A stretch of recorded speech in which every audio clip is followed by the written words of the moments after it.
feel me? I'm turned up, nigga, I'm turned on. What's new, my spicy Twizzlers? I mean, this video is new. I'm loyal and I'm still the same. I'm gonna remain the same. You know what I'm talking about? Okay. Share this video, like this video, comment down in the box below, okay? And we can communicate. I hope your frequency is high, you're being positive, you're being peaceful, and you're being patient with yourself. And also being positive, peaceful, and patient with those that are around you, okay? All right, let's get spicy. Kept my family tree. You know my uncle taught Diddy, who turned around and taught Biggie, and Biggie taught Jigga.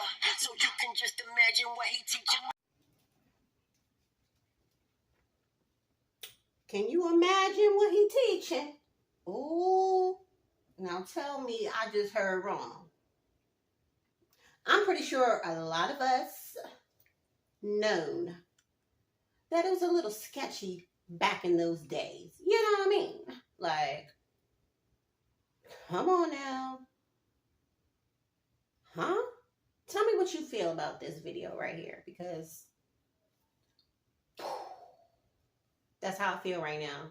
It was right in our face. Okay, let me stop talking. Next. This is unbelievable. Unbelievable.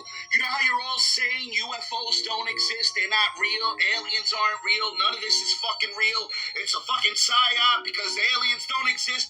Well, the government has passed along a new handbook for all the police in the United States to abide and follow. Look, police across the United States given new UFO handbook as they warn craft pose a significant threat. Really? Really? Now you're deciding that these things are threatening? I can't go any further with this. Throw this one back in there. Again, I had to throw this one back in the lineup because I just want to make sure my spicy Twizzlers get the memo. Tell me what you think about this video down in the box below, okay? Let's communicate. Come on. Share, subscribe, all that good stuff. Let's continue to get spicy. Next. Exposing this, but did you know that 90% of media information in America is controlled by 6 companies: CBS, Comcast, Disney, News Corp, Time Warner, and Viacom, all owned by Vanguard and BlackRock, which are in turn controlled by the Jesuits and Freemasons of the Saturn cult. The Scottish Rite Mason-Hearst family has heavily influenced the news you consume, making you part of their mind control agenda. These individuals mold your perception, as every world event reported by the media is designed, scripted, and coded according to their Kabbalistic symbolism and logic. Just like the staged assassination attempt on Trump, while you're distracted and plugged into the Matrix, they are working to strip off your freedom and turn you into a docile slave. But if you're ready to escape the system and break free from their programming, then comment the word unplug, and I'll send you the way out. You know, it's spicy out here, okay? The finesse has been finessed, okay? I mean, we can't go back, but we can move forward and deprogram. I'm just saying, that's my opinion. It's just for educational, informational, and you know the rest. Entertainment. It's entertainment. But tell me how you feel about this video. How do you really feel? All right, next. That I consider the hearing today my last act of service as a public servant for the United States of America. I was an intel professional for our country for many years, and I would give recommendations, and I'd also look at indications and warnings. So I would offer this to the American people as my warning to them. Since this is a warning to the American people, I say, I personally have no confidence that the FBI will rein in its own conduct. I've been persecuted along with Garrett, Steve and Kyle, and countless other whistleblowers. It is my opinion that the Bureau used reprisal and fear to control the workforce. It has been a seemingly effective tactic. I personally believe that there are no current effective checks and balances against them conducting lawless action with any type of correction in a legitimate time frame. Their ability to overclassify information can allow them to stonewall forever. Arm yourself and know how to defend yourself. Make 3 to 4 friends in your neighborhood and promise to come to each other's mutual aid in times of hardship. And during the Great Depression, people stocked up a pantry. So I think that's a good practice, especially in our economic times, and make sure you have 3 to 4 months of food. As a person of faith, I'd say pray the rosary, go to the First Friday devotions, that's for everybody, and read the gospel of our Lord and Savior Jesus Christ and live it every day. Woo! Whistleblower after whistleblower after whistleblower. What can that possibly mean? You tell me what you think, because I think I'm going to go too far with this, and I'm trying not to talk too much. However, do you think that these whistleblowers are stepping up and speaking out for their own purpose and their own, I guess, their own reach? Or is it something more sinister? I don't know. You tell me. Let's share. Okay? Next. He's a little crazy. In fact, he's so crazy that he unalives someone and then he ends up on Rick and Morty? Alright, let me explain. So the guy's name is Denver. And one day, Denver decides to rob a bunch of houses in the same neighborhood, and he gets caught, and they throw him in jail.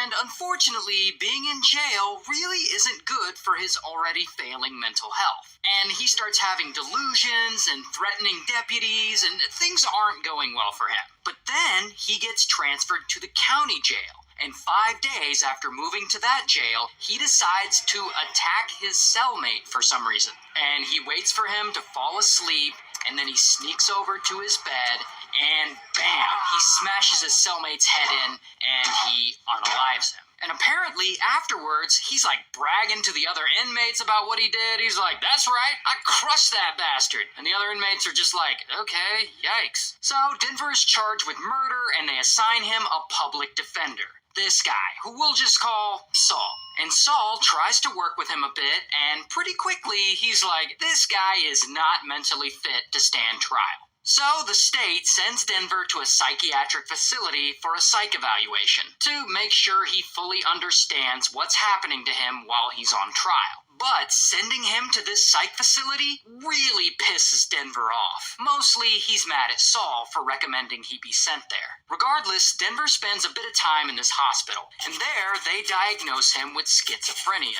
But they also feel that he is mentally fit to stand trial. So, months later, Denver shows up to his hearing, and he stands in front of the judge. This guy, Judge Durham. Now, at this point, Denver is still pissed off at Saul for recommending he get sent to that psych facility, and he just doesn't trust him. So there, in court, he tells Judge Durham that he wants to ditch Saul and represent himself. And Judge Durham's like, you probably don't want to do that. But Denver insists. He's like, no, I want to. And he tells the judge he can't work with Saul anymore because he says Saul tried to proposition him for oral sex. Now, Judge Durham knows that Denver is full of shit and that he's got mental stuff going on. So again, he tries to convince him that representing himself would be a bad idea. And they start to argue and go back and forth a little bit.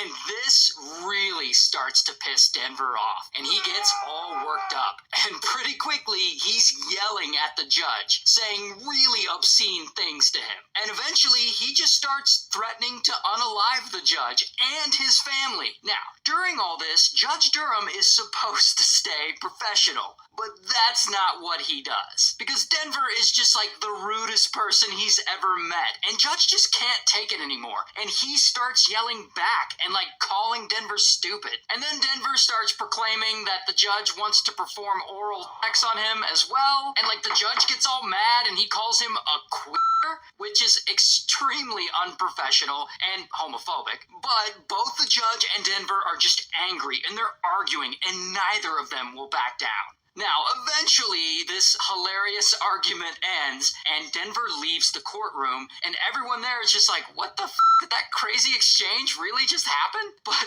then, at some point, the full transcript from this hearing is released to the public, and people read it, and they find this argument between Denver and the judge so damn hilarious and ridiculous that people start doing their own reenactments of it online. And that is when these two guys hear about it. This guy, Justin, and this other guy, Dan. And Justin and Dan are the co-creators of a little show you might have heard of called Rick and Morty. So they read the transcript of this court exchange and they're like, this is insane. This needs to be a Rick and Morty episode because it feels like it already is. So they go and they create an 11-minute animatic short with Morty playing the judge and Rick playing Denver. And they're using the dialogue from Denver's transcript word for word. And they end up premiering this short at Comic-Con. I'm finding you in contempt of court. I don't care. I know you don't. And I sentence you to 20 days for that. And if you say anything else, I'm going to add 20 days for everything you say. F*** you. 40 days. F*** you again. 60. Go f*** yourself. Here. Your mama. 10 years. Suck my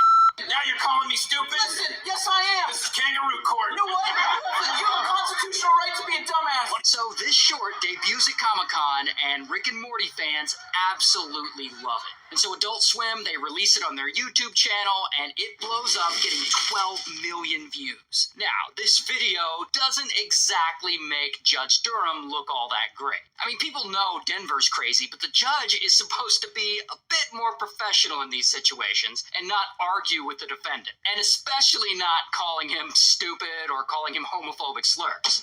And normally he would get in trouble, but before the state commission can start an investigation into him, the judge already knows he screwed up, and he himself reports what he did to the commission, and he recuses himself from Denver's case. And the state commission doesn't end up punishing him all that hard. They make him attend like sensitivity training and some counseling. And by the way, here's what he looks like in real life. Anyway, about a year later, Denver goes back to court, and he's got a new judge for his case, and he pleads guilty to unaliving his cellmate, and he gets sentenced to life in prison. Here's his mugshot, by the way. Well, my spicy Twizzlers, we have come to the end of this video, and I hope you subscribe, you liked it, and you share it, and you turn your notification bell on. Stay peaceful with yourself, positive, and patient. Don't forget to do that. Okay? And do that with others. Be peaceful, be positive, and be patient. Everybody is not going to be an awaken all of a sudden. We have to take little measures, little steps to get them there. And that's what I'm here for. Bring awareness, bring information that you may not know. That's who Loyal is. I'm here for all of you. I really appreciate it. Now, this last video, I love Ray Williams. Shout out to you. Tell him to come on over. Check a sister out. You know what I'm saying? But wowzers. Do you think that this guy gotten what he deserved at the end? And what about the judge? Oh, what about the judge? I'm not one to gossip, so you ain't hear from Loyal, okay? Until next time, stay spicy.